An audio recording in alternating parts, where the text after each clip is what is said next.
17 September 2021 lalu, gabungan relawan Joko Widodo yang mengatasnamakan Ganjar Pranowo Mania atau GP Mania Jatim mendeklarasikan diri mendukung Gubernur Jateng Ganjar Pranowo untuk maju sebagai calon presiden pada tahun 2024 nanti dan sebagai wakilnya Erick Thohir. Menurut Ketua Laskar Relawan Jokowi, Triano Oscar, bahwa Ganjar Pranowo adalah sosok yang dinilai tepat untuk meneruskan program Jokowi karena pemikiran dan visi mereka sama, sekaligus dikenal sebagai sosok yang merakyat. Sementara itu Warto Adi, perwakilan DPD Joman Jatim menjelaskan, Ganjar Pranowo adalah sosok generasi muda yang pantas dan mumpuni untuk menjadi presiden. Ganjar juga diharapkan dapat mengayomi masyarakat seperti halnya Presiden Jokowi. Joman juga berharap Erick Thohir bisa mendampingi Ganjar Pranowo. Usai digelarnya deklarasi dukungan Ganjar ini, ke depan semua relawan Ganjar akan segera melakukan konsolidasi korda-korda di seluruh Jawa Timur.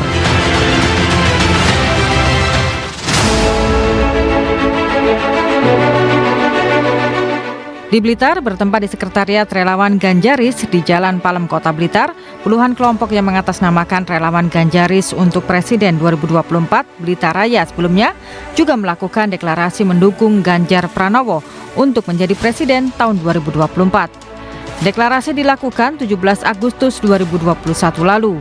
Ganjaris membacakan deklarasi untuk mencapai kesuksesan membawa Ganjar sebagai calon kuat orang nomor 1 di Indonesia. Yusuf Wibisono, Ketua Ganjaris Blitar mengatakan Ganjar adalah sosok yang tepat meneruskan tongkat estafet kepemimpinan setelah Presiden Joko Widodo. Ia mengaku telah melakukan survei untuk mencari pemimpin yang tepat untuk didukung pada 2024.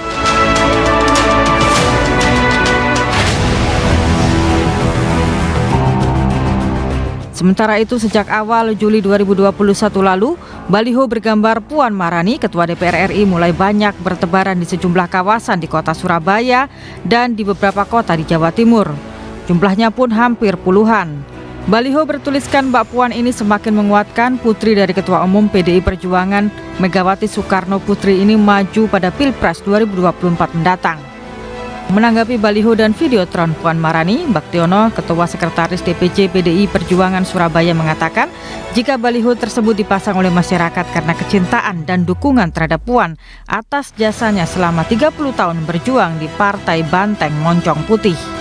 Meski begitu, Baktiono tidak menepis jika baliho tersebut sebagai media publikasi terhadap Puan kepada masyarakat dan diakui oleh Baktiono, popularitasnya sangat kurang karena selama ini Puan Maharani bukan tipikal orang yang suka publikasi. Dengan munculnya baliho Puan ini, DPC PDI Perjuangan Surabaya juga sangat mendukung dan akan mengusung Puan Maharani maju pada Pilpres 2024 mendatang.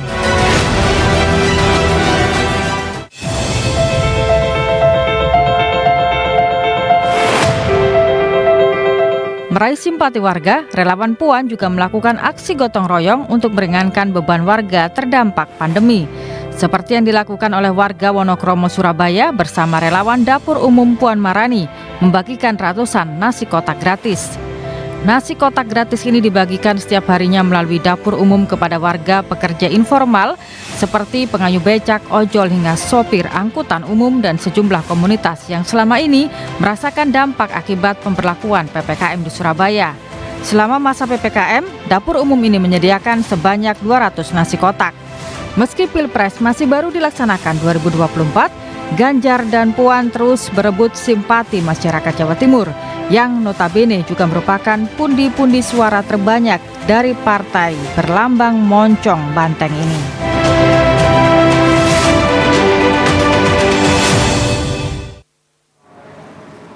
Banteng berebut simpati di Jawa Timur, itulah topik kita dalam Jatim Gaspol malam hari ini pemirsa. Dua tokoh tadi sudah disampaikan dalam video awal. Kita akan berdiskusi seperti apa dua sosok tersebut dan bagaimana dari sudut pandang seorang pengamat politik melihat kontestasi yang kalau boleh dibilang sebenarnya 2024 dengan 2021 masih ada 3 tahun lagi. Apakah memang terlalu dini atau ini menjadi start awal yang baik untuk kedua tokoh tersebut di Jawa Timur?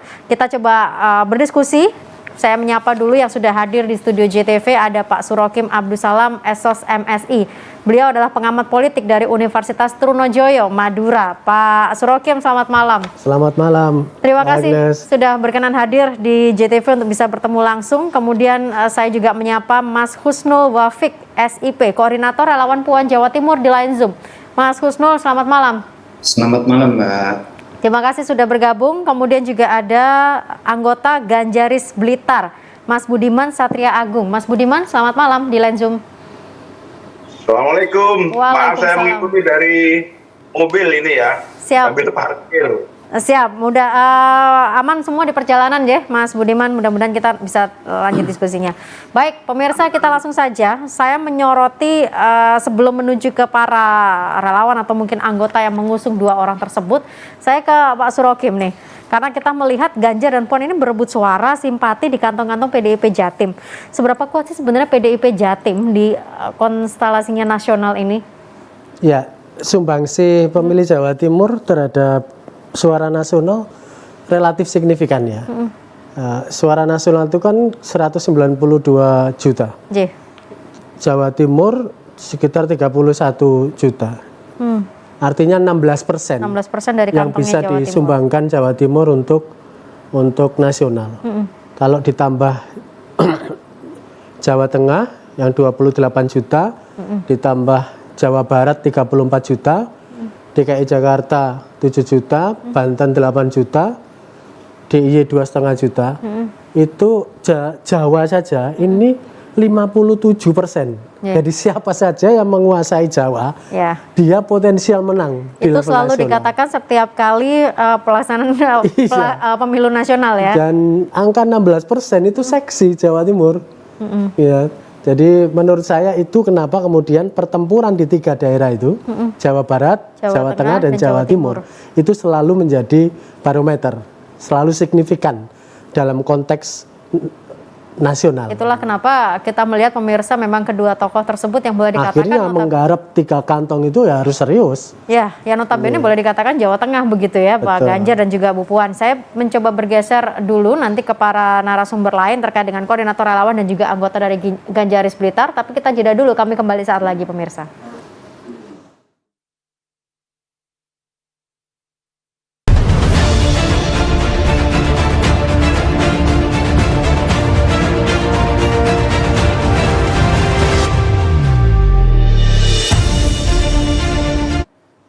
Baik, langsung saja pemirsa, saya menuju ke Mas Husnul dan juga Mas Budiman. Saya ke Mas Husnul dulu, koordinator relawan Puan di Jawa Timur. Mas Husnul, gerakan relawan Puan ini boleh dikatakan merata di Jawa Timur. Baliho ada di mana-mana, terpasang sejak Mei 2021. Awal mula relawan terbentuk ini kapan? Oke, saya jelaskan Mbak ya sebenarnya. Secara singkat ya, Mas Husnul ya. Siap. Jadi kita itu dari kelompok masyarakat di Jawa Timur itu memahami Mbak Puan ini sebagai sosok yang cukup berpengalaman untuk kemudian memimpin Republik ini 2024, sehingga teman-teman secara sadar dan secara independen membantu memperkenalkan Mbak Puan di wilayah Jatim gitu khususnya. Ini berarti artinya gerakan ini independen ya, murni dari masyarakat, tidak ada campur tangan dari partai begitu awalnya? Betul. Ini merupakan gerakan secara sadar yang dilakukan oleh teman-teman relawan ini, tidak terkait oleh elit manapun. Jadi sehingga kita itu bergerak secara sukarela untuk membantu masyarakat yang terdampak pandemi. Itu Mbak. Oke, baik Mas Husnul, saya hold dulu di situ. Mas Budiman ini bukan hanya sebagai anggota, tapi ternyata sebagai inisiator atau penggagas adanya Ganjaris Blitar. Mas Budiman, ini apa yang mendasari Ganjaris Blitar hadir? Oke, Assalamualaikum warahmatullahi wabarakatuh. Waalaikumsalam. Selamat kepada teman siapa Mas Husnul yang barusan juga menyampaikan argumennya. Jadi gini, kami ini sebetulnya adalah para relawan Pak Jokowi, gitu kan. Oke. Nah, kami melihat Pak Jokowi ini kan menempatkan standar untuk seorang presiden itu kan terlalu tinggi gitu ya, terlalu istimewa. Oke. Bahkan belum pernah ada presiden-presiden sebelumnya yang seperti beliau gitu ya. Baik. Nah, makanya setiap deklarasi Ganjaris dimanapun bunyinya pasti kami siap mengkawal program Pak Jokowi hingga 2024. Lalu kami mengusulkan Bapak Ganjar untuk menjadi calon presiden 2024. Ya. Baik. Nah, itu didasarkan kepada gaya, etos kerja, keuletan seorang Jokowi. Dan teman-teman Nah, melihat awalnya itu ada kami- di Pak Ganjar, begitu? Nah, jadi Pak Jokowi sudah meletakkan fondasi sedemikian bagus. Kalau nanti berikutnya diisi oleh orang yang tidak sevisi, tidak sepiawai beliau, atau gayanya tidak merayap seperti beliau, kami resah.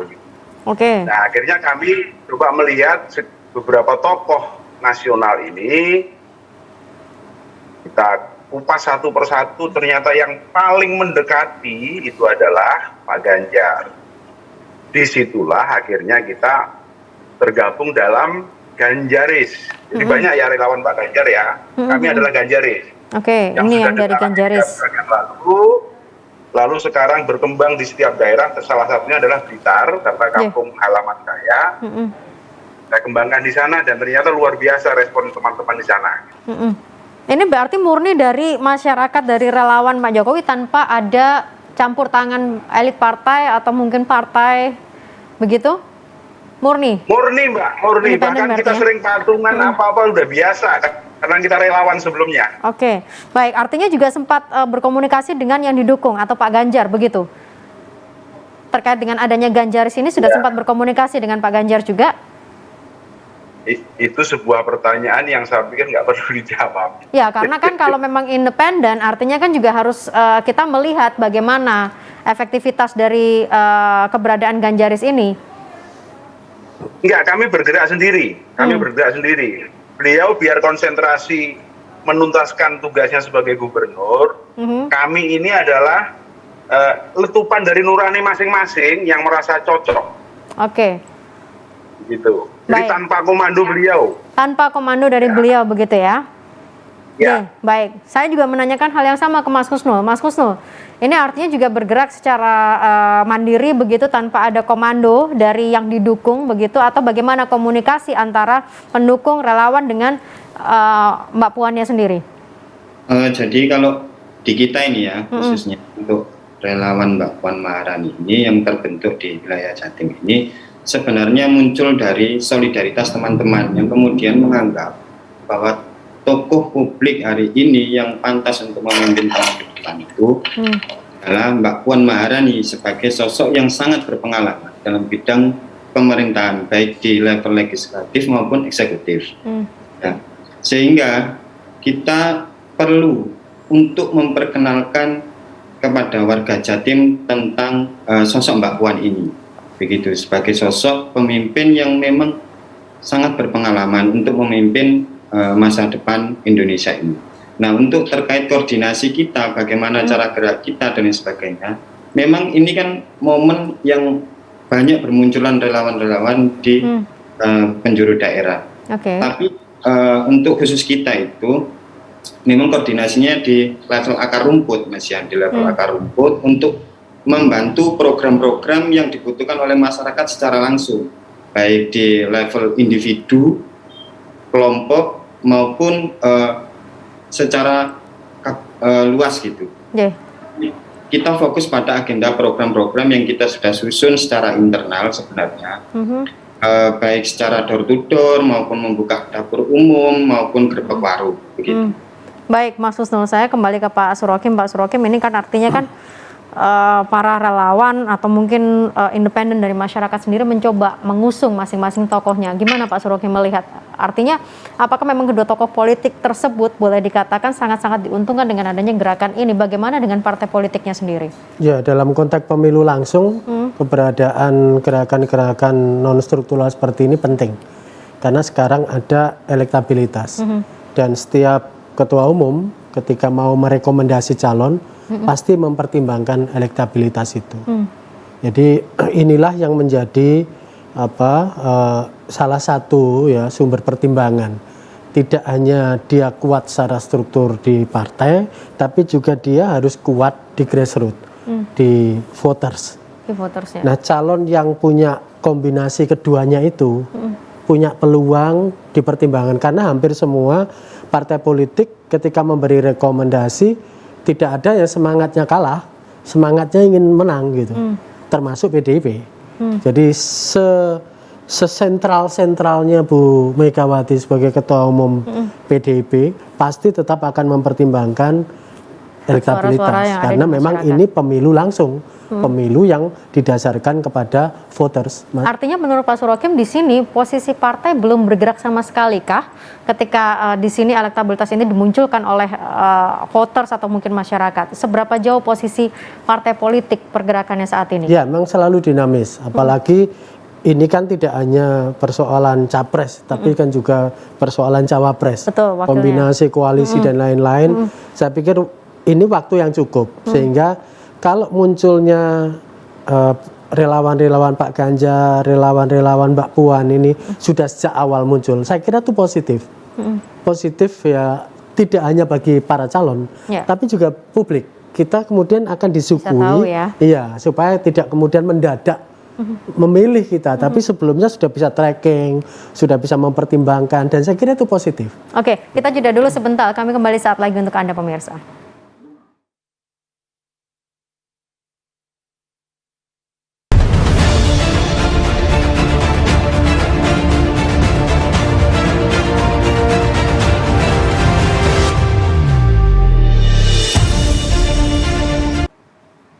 Kita coba melihat dulu bagaimana sih suara warga terkait dengan posisi yang nanti akan diperebutkan di tahun 2024.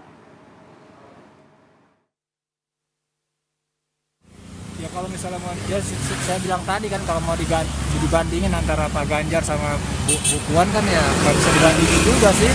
Soalnya kan beda. Kalau Pak Ganjar itu kan dia gubernur, memang harus merakyat loh, maksudnya memang harus turun ke masyarakat, gimana masyarakat. Tapi kalau Bu Puan kan memang kerjanya di ketua DPR, dia harus ya, maksudnya dari segi kebijakannya gimana gitu kan, misalnya harus di kantor, jadi susah. Tapi kalau masyarakatnya ya pasti pilih Pak Ganjar, soalnya kan kelihatan gitu loh. Kalau Bu Puan kan nggak kelihatan ya, karena memang di gedung, di gedung DPR. Hidup Pak Ganjar. Kalau Pak Ganjar ya memang di masyarakat jadi kelihatan. Jadi gitu aja sih Mas. Kita tahunya gitu aja sih. Ya maksudnya ya kalau dia di antara duanya ya nggak tahu lah yang penting. Kalau saya sih masyarakat yang penting yang terbaik aja lah. Sama-sama baiknya. Cuma ya, kalau cuma perbedaannya kalau Pak Ganjar itu biasanya sering terjun ke lapangan, tapi Puan kan hanya di gedung DPR.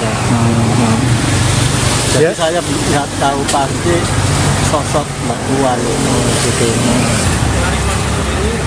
Kalau presidennya siapa aja yang jadi, pengennya Indonesia itu lebih baik. Ngerti ke rakyat ya? Saling mengerti ke rakyat kecil dan saling mengerti keadaan. Ya pemirsa, tadi boleh dikatakan beberapa yang bersuara dari sisi warga terkait dengan dua sosok, ada Bu Puan dan juga Pak Ganjar. Sebelum saya kembali ke para relawan atau anggota yang bergabung di line Zoom, Pak Surokim, artinya begini, suara tadi adalah suara dari warga Surabaya begitu. Terus ini teman-teman relawan Puan Jawa Timur, Ganjaris Blitar. Pak Surokim melihat apakah memang sebenarnya kita harus mengimport begitukah? Ya memang oke, ketika kita melihat sosok presiden maka dia harus yang menyeluruh. Tetapi apakah memang Jawa Timur sendiri kekurangan orang? Kalau menurut Pak Surokim, artinya PDIP Jawa Timur juga tidak memunculkan sosok yang bisa didukung oleh warga Jawa Timur sendiri. Ya, semestinya dengan kontribusi 16% harusnya ada kader yang pede juga untuk meramaikan ya. Tapi kalau kemudian mengerucut terus-menerus, situasi Mbak Puan, Mas Ganjar ini terus-menerus naik, ya memang juga harus realistis ya, karena ini kan bukan pertempuran Jawa Timur, ya, tapi ini kan kontestasi nasional. Tapi sejauh ini Pak Surokim sendiri melihat ada nggak sih yang, ya karena biasanya Pak Surokim juga punya peta begitu kan, semestinya kalau dilihat dari nama-nama yang beredar kan ada banyak kader, baik yang kader baru maupun yang kader genuine PDIP yang bisa diangkat. Ya, tetapi kan semua akan kembali kepada masing-masing ya, karena hasrat itu kan juga harus ada. Ya. Kan tidak mungkin orang mendukung kalau yang bersangkutan tidak mau. Oke. Bahwa kemudian secara formal partai akan menentukan last minute, ya silakan. itu Tapi nanti. iya, tapi maksud saya bahwa ini harus diramaikan. Calon-calon ini harus banyak Harus dimunculkan. supaya kemudian pilihan publik bervariasi. Kita bisa nimbang-nimbang ini keunggulannya ini kelemahannya begini. Dengan cara menimbang seperti itu, saya kira kita akan merasakan bahwa kontestasi ini bermanfaat, bisa menghadirkan pemimpin yang bagus gitu. Karena kalau pilihannya terbatas, itu saja. Taruhlah seperti kemarin, pengalaman yang kemarin. Jadinya ya kita kayak apa ya, kalau Kita disuguhi 192 juta ini kok tidak ada yang kemudian bisa dipilih lebih dari 2. Saya kira kepentingannya kita di sana, sehingga saya terus terang sebagai publik tentu berharap ya tidak hanya mungkin Mbak Puan, Ya, tidak akan hanya lebih banyak lagi Mas Ganjar, begitu ya. tapi juga banyak lagi yang berani ya untuk kontestasi di tingkat nasional. Karena waktu pun juga Karena masih ini sangat saatnya lama. ngetes ombaknya seperti apa respon publik terhadap. Jadi bila perlu ya tidak hanya harus ada Ganjaris dan Mbak Puan mania, tapi juga mungkin Siapa? Bu Risma mania atau mungkin Mbak Agnes mania, karena boleh-boleh saja ya dalam konteks ini toh sudah lama bahwa nanti akan ada keputusan. Selain Bu Risma, mungkin ada beberapa nama lain, Pak. Kader-kader PDIP di Jawa Timur yang selama ini beredar di tingkat nasional kan juga banyak ya. Ada Pak Bambang Deha, ada Pak Srimaji, dan banyak calon-calon yang sepertinya kalau seandainya mau serius ya bisa saja. Toh waktunya ini juga masih panjang kan. Ya, artinya masih bisa melakukan cek ombak. Tapi begitu, biasanya orang kan juga akan melihat ya, hasil-hasil survei seberapa signifikan kenaikannya. Kalau sekarang Mbak Puan aja dengan gerakan yang seperti ini masih 2,5%, Mas Ganjar di angka 68 gitu, makanya di level nasional tidak mudah. Seseorang jangan-jangan nanti semua nekat 0, juga nekat, dan saya kira juga tidak realistis. Karena tentu saja kita hitung-hitungan lagi dengan biaya politik takutnya rugi bandar begitu ya kalau kita mulai dari sekarang. Saya boleh ke Mas Budiman, Mas Budiman dari Ganjaris Blitar. Mas Budiman, ini kan Pak Ganjar ini notabene adalah Gubernur Jateng, artinya relawan di Blitar punya PR yang besar bagaimana membuat kedekatan Pak Ganjar ini dengan Jawa Timur. Gimana Mas Budiman? Ya, kami sampai hari ini hanya bergerak istilahnya gerakan udara ya, lebih di medsos. Di medsos ya, artinya berarti sasarannya ke anak muda, anak milenial begitu. Ketika kita bicara medsos juga ya. Sekarang WA grup itu udah banyak orang-orang yang 40 ke atas, banyak yang pegang HP sekarang Mbak. Nah, kami mencoba mengenalkan sosok Mas Ganjar ini kepada masyarakat. Dan alhamdulillah ibaratnya barang dagangan ini banyak yang nawar, Mbak. Oh, banyak yang nawar. Semua orang itu suka, iya, gue mau, iya, kulo purun lek niku. Itu yang kami rasakan, dan semakin hari grup-grup WA kami itu semakin bertambah yang kabupaten sudah berkembang kecamatan, lalu berkembang ke desa-desa, bahkan per komunitas mereka mendirikan sendiri-sendiri. Mendirikan sendiri. Itulah gambaran reaksi publik terhadap sosok ya. Nah, yang pertama itu, yang kedua, kami ingin mengembangkan sistem elektoral leader ya. Jadi saya sepakat tadi, cara menemukan pemimpin terbaik. Ini salah satu cara menemukan pemimpin terbaik, saya sepakat. Nah, inilah cara Ganjaris untuk menemukan sosok calon presiden yang terbaik menurut kami, yaitu Pak Ganjar. Begitu. Baik. Ujung-ujungnya itu tadi, kita ingin semuanya ini menemukan pemimpin terbaik yang mendekati Pak Jokowi. Artinya dari teman-teman Ganjaris Blitar ini, meskipun Jawa Timur memang sudah fix confirm meyakini Pak Ganjar adalah sosok yang mendekati Pak Jokowi, di Jawa Timur tidak berjumpa sosok seperti itu berarti ya? Belum. Belum menemukan sosok yang selevel dengan Mas Ganjar. Baik. Saya bergeser ke Mas Husnul. Mas Husnul dari Koordinator Relawan Puan Jawa Timur. Kalau mendengar dari boleh dikatakan dua warga tadi, sepertinya masih belum terlalu berdampak apa yang dilakukan oleh teman-teman relawan Puan. Artinya masih menganggap Bu Puan belum terlalu dikenal. Ini gimana? Apakah memang tidak efektifkah dengan baliho-baliho kemarin atau bagaimana? Jadi gini Mbak, saya ingin menjelaskan sebentar. Sebenarnya kenapa Mbak Puan itu kemudian dikatakan jarang turun dan lain sebagainya? Itu karena memang tugas beliau, dia sangat Mbak Puan itu sangat profesional dalam menjalankan fungsinya sebagai pejabat publik. Misal sekarang beliau menjabat sebagai Ketua DPR RI. Tugasnya adalah mengawasi dan memberi anggaran kepada pemerintahan. Nah, contoh katakanlah dalam masa penanganan pandemi kali ini ada ketidak sinkroninya terhadap Komando Penanganan COVID-19. Beliau ikut memberikan teguran begitu. Nah, kami sadar memang dari relawan, kami memang menyadari betul bahwa banyak rakyat yang belum tahu. Nah, sehingga kami sebagai relawan ini mencoba memperkenalkan kepada masyarakat secara konkret dan langsung kepada masyarakat. Jadi ada memang beberapa program yang kita sudah agendakan untuk memperkenalkan Mbak Puan Maharani. Jadi tidak hanya baliho dan tidak hanya iklan dan di medsos, tapi kita langsung turun ke lapangan ke setiap desa, kecamatan, kabupaten. Ini geraknya sendiri ya? Koordinasinya dari relawan sendiri, tidak ada mungkin dari Bu Puannya atau dari DPC atau DPD PDIP, tidak ada? Gimana Mbak? Ini pergerakannya menurunkan baliho, kemudian bergeraknya teman-teman relawan, ini koordinatornya gimana?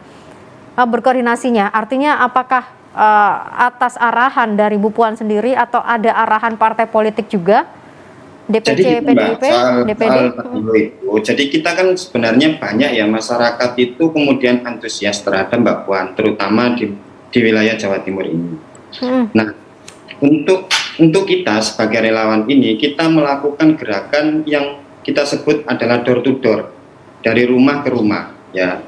Lalu kemudian kita melakukan gerbek warung, lalu kita melakukan pembagian nasi kotak bagi masyarakat yang membutuhkan.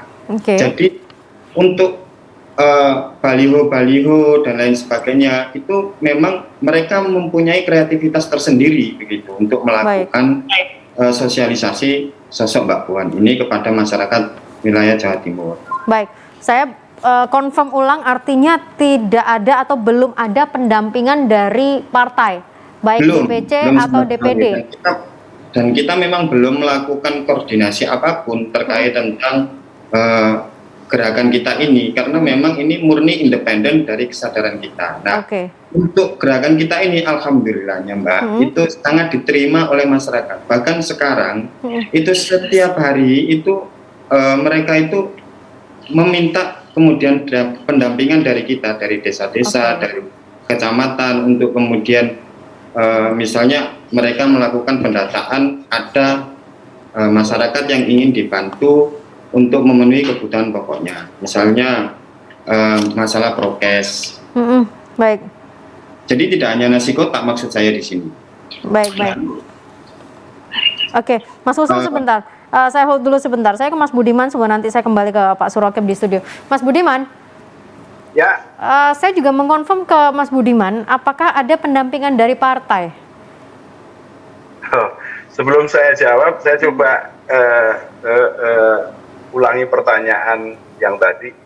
Mas Husnul ya, itu memang benar, itu baliho-baliho yang tersebar di mana-mana itu bukan ada sentuhan dari struktural partai. Saya cuma mempertanyakan itu. Kalau Ganjaris sama sekali belum ada gerakan darat, Pak. Oke, memang murni sosmed ya. Pembagian nasi apa tadi itu belum. Tapi kalau giat sosial, ya, jadi misalnya penyemprotan apa itu di masyarakat itu, lalu pembagian masker apa itu, ya kita lakukan. Namanya kita giat sosial. media sosial. Dan sekali lagi Pak Ganjar tidak memantau dan Pak Ganjar tidak, istilahnya tidak tahu menahu deh. Baik, murni Karena gerakan relawan. kita juga paham beliau masih di pemerintahan, beliau juga dalam tanda petik ya anak tiri atau anak gimana di partai itu, yang kalau yang Selalu Doro ada Putri ini kan perkataan. anak emas itu ya. Doro Putri ini sebetulnya. Terima kasih Mas Itu, Mbak. Budiman. Terima kasih Mas Budiman, Mas Husnul. Setidaknya ini mulai, artinya kontestasi belum mulai Pak Surokim, tapi antar relawan ini sudah mulai dilihat saling serang begitu ya, antara anak mas, anak tiri. Coba nanti kita bahas dengan pengamat politik terkait dengan hal ini. Kami kembali saat lagi pemirsa.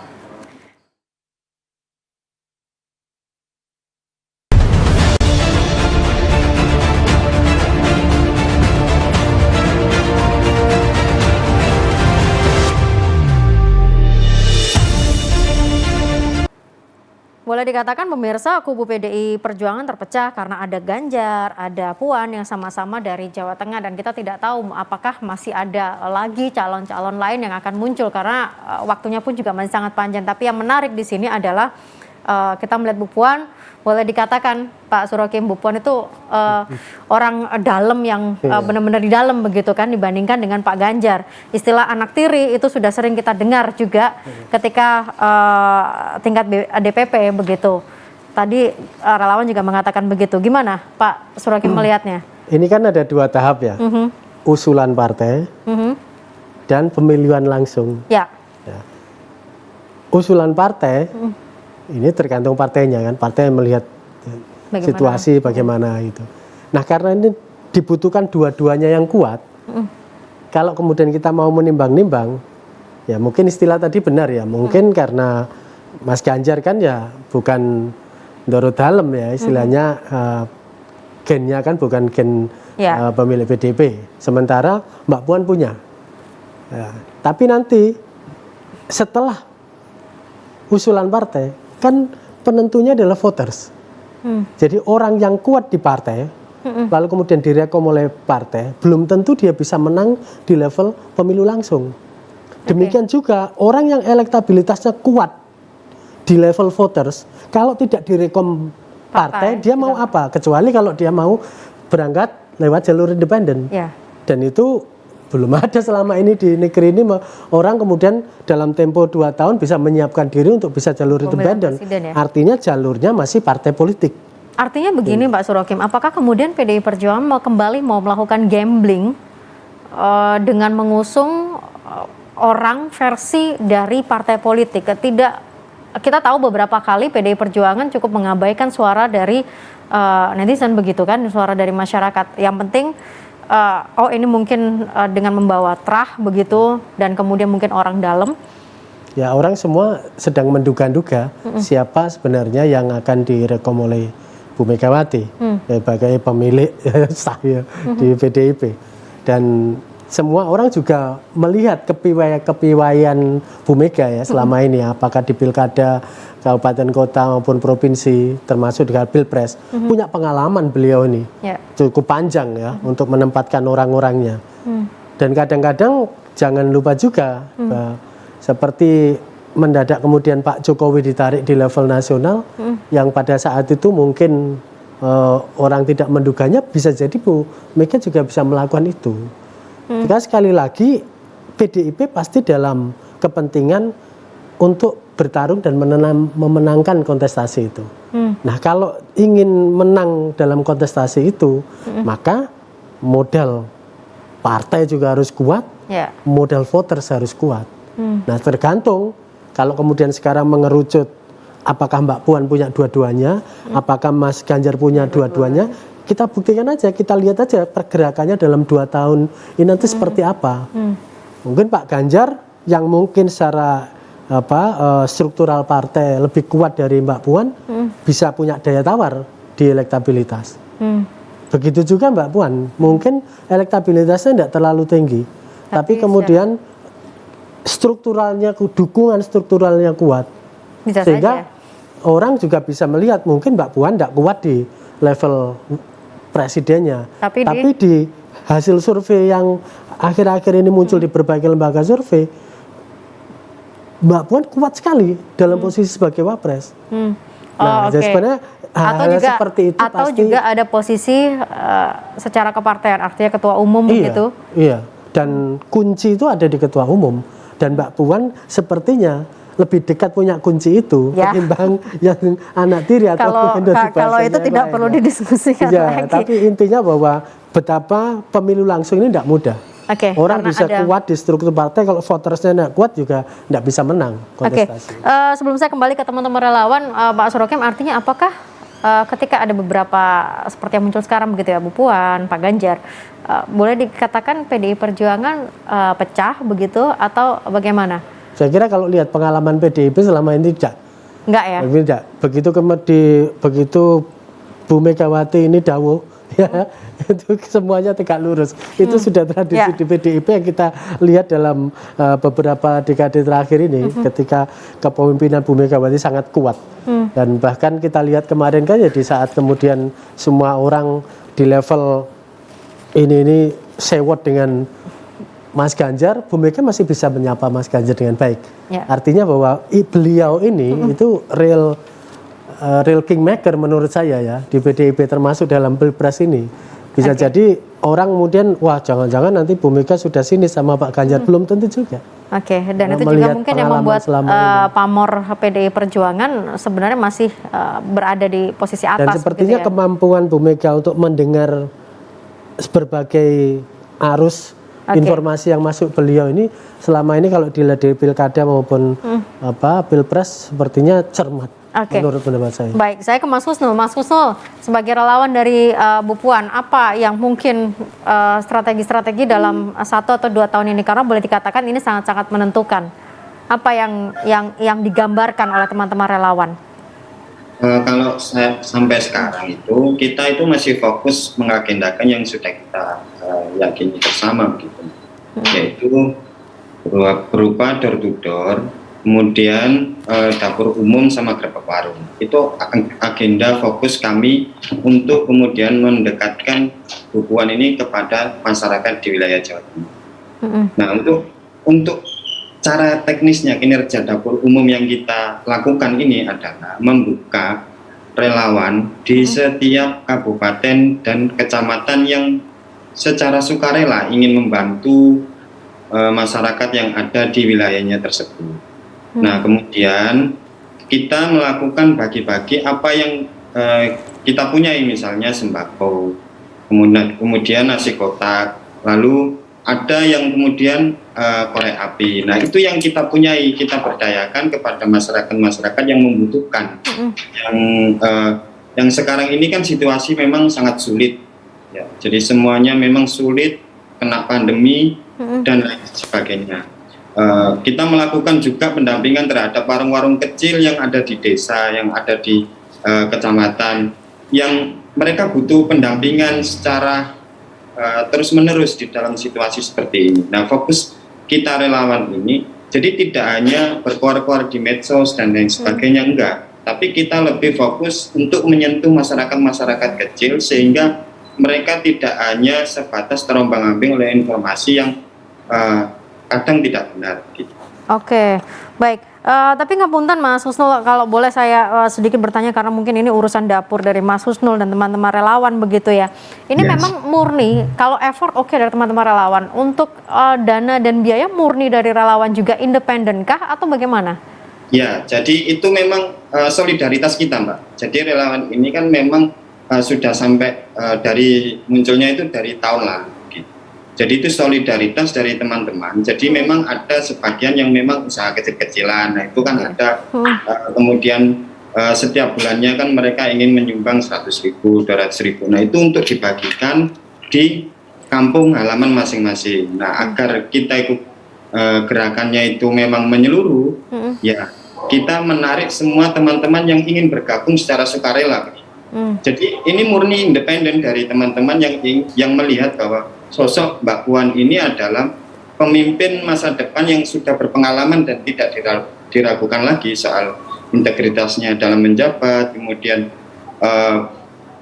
kinerja secara substantifnya itu menurut kami itu memang ya ini adalah sosok pemimpin yang dibutuhkan di masa mendatang. Oke, sosok yang dibutuhkan di masa mendatang. Baik, saya nanti akan tanya di itu, tapi saya ke Mas Budiman dulu. Mas Budiman, ada beberapa PR mungkin yang memang harus digenjot di tahun-tahun awal ini. Apa kira-kira yang menjadi gambaran dari teman-teman relawan Ganjaris di Blitar? Atau mungkin juga di kota kabupaten yang lain?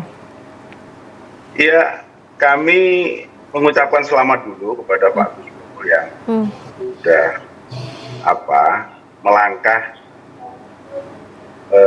kariti di masyarakat seperti itu ya. Kami belum punya kemampuan ke arah sana.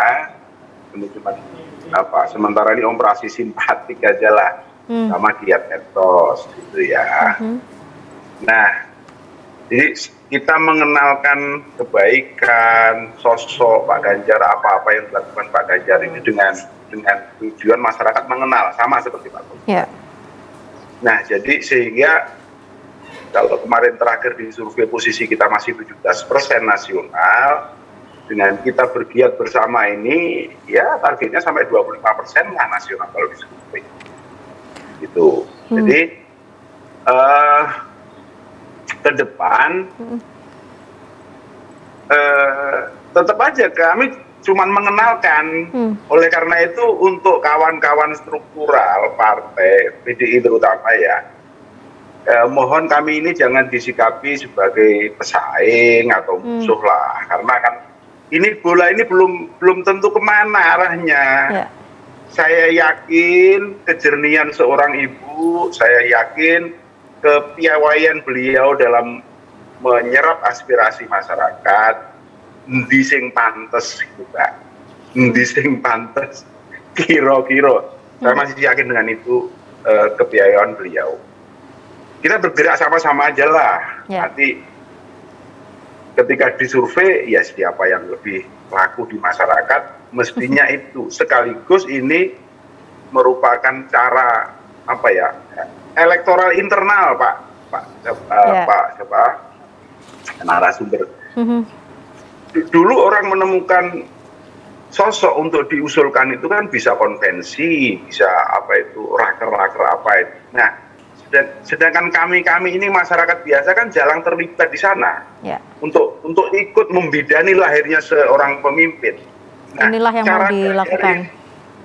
Cara Ganjaris ini adalah salah satu terobosan baru bahwa kami rakyat pun bisa dong mestinya ikut partisipasi untuk menemukan pemimpin yang kami inginkan begitu loh.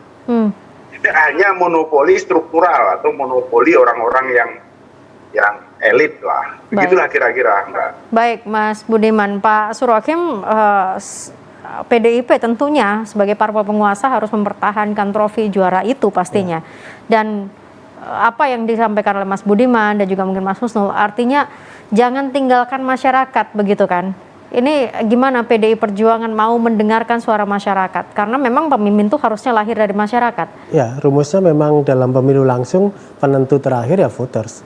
Tapi biasanya kadang-kadang kita beli yang melalui partai politik. Tapi kalau penentunya ya bilik suara voters. Tapi biasanya voters disuguhi kucing dalam karung. Artinya yang mengusung dan yang menentukan bukanlah masyarakat. Artinya masyarakat tidak pernah terlibat dalam pemilihan siapa bakal calonnya. Saya kira aspirasi ikhtiar yang dilakukan oleh berbagai relawan ini pasti memberi pesan. Tiket ini kan ditandatangani oleh ketua DPP. Kalau tidak ada pesan-pesan yang masuk ke masyarakat, ya mana mungkin DPP akan merekom. Gitu. Jadi memang pesan itu harus sampai, karena berangkatnya dari tiket, berangkatnya dari partai politik. Seberapa besar pun modalnya, kalau kemudian tidak dapat tiket juga tidak bermakna apa-apa.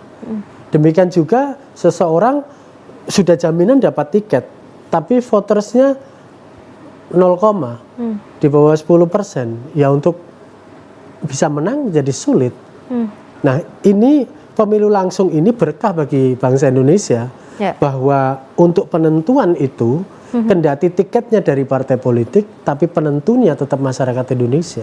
Dan menurut saya ini ideal. Menurut saya ideal. Artinya bahwa partai politik ya diminta untuk menyediakan kandidat sebagus-bagusnya, nanti keputusan akhirnya tetap ada pada masyarakat, pemilih bangsa Indonesia. Dan ini artinya bahwa partai politik tidak absolut untuk penentuan itu. Karena ada kalau unsur mau masyarakat absolut, juga. resikonya begini, partai pasti tahu resiko itu. Dan ini yang membuat pemilu langsung selalu sulit bagi siapa saja, karena pemilih Indonesia ini 192 juta, partisipasinya walaupun pandemi 82% masih relatif tinggi. Dan artinya daulat publik, kuasa publik atas pemilu langsung itu masih cukup signifikan. Baik, kita jeda dulu sebentar. Pemirsa, kita akan kembali dalam segmen terakhir untuk mencapai kesimpulan dari diskusi kita malam hari ini.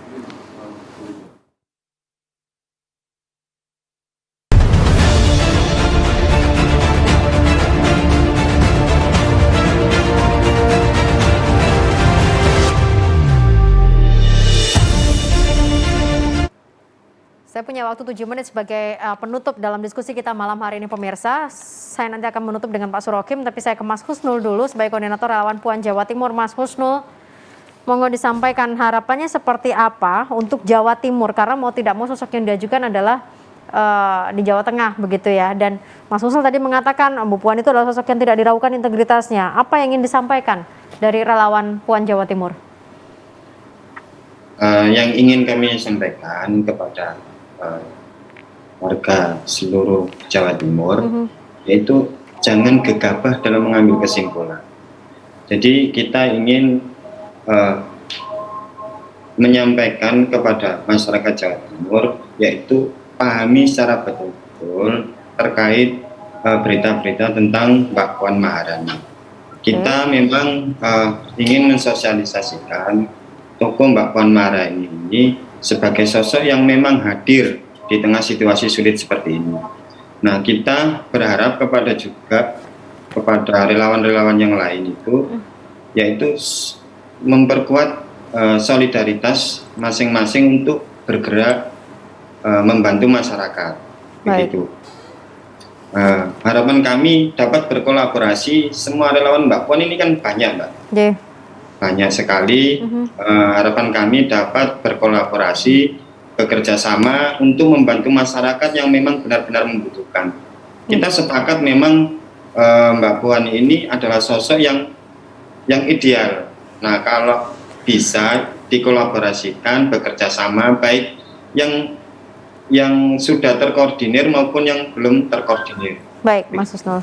Nah, untuk Pak Budiman sendiri, sekali-kali kita bisa bekerja sama untuk membantu masyarakat yang memang saat ini sangat kesulitan dalam menghadapi pandemi ini, khususnya dalam bidang ekonomi, gitu. Baik, terima kasih Mas Husnul. Mas Budiman, monggo. Terima kasih Pak Husnul. Teman-teman masyarakat Jawa Timur, ayo kita menemukan pemimpin yang baik. Pak Jokowi ini menurut kami adalah sosok presiden yang sempurna. Siapa yang tidak tergoda memperkaya diri selama ini? Kecuali Bung Karno ya. Siapa yang selama ini tidak tergelitik keluarganya diajak menikmati kue politik? Kecuali Pak Jokowi. Nah, apa yang telah beliau tanamkan, apa yang telah beliau awali ini bisa diteruskan oleh sosok pemimpin yang karakternya minimal mirip, dan kami telah menemukan adalah sosok Ganjar Pranowo yang sekarang masih menjadi gubernur Jawa Tengah. Baik. Semoga kawan-kawan Jawa Timur juga sepemikiran dengan kita. Ganjaris optimis. Baik, Mas Budiman. Terima kasih Mas Budiman, Mas Husnul. Saya ke Pak Surokim sebagai penutup, monggo. Khususnya kita melihatnya dari skup Jawa Timur. Silakan. Selamat datang para relawan, siapapun yang didukung, tetap jaga kondisivitas ya. Black campaign jangan dilakukan, negatif campaign jangan dilakukan. Masyarakat Jawa Timur relatif cerdas untuk bisa memilih. Semakin pergerakannya positif, biasanya daya persuasinya semakin tinggi. Dan tren perkembangan pemilih rasional di Jawa Timur juga semakin tinggi. Maka bekerjalah, berkolaborasilah, dan berkompetisilah dengan sehat. Saya pikir itu, karena ini toh bagian dari ikhtiar. Ya. Keputusan akhir tiket ada di DPP partai masing-masing dan keputusan finalnya ada di voter masyarakat Indonesia. Jadi kita semua ini dalam kepentingan untuk bisa meyakinkan partai politik, meyakinkan voter masyarakat Indonesia.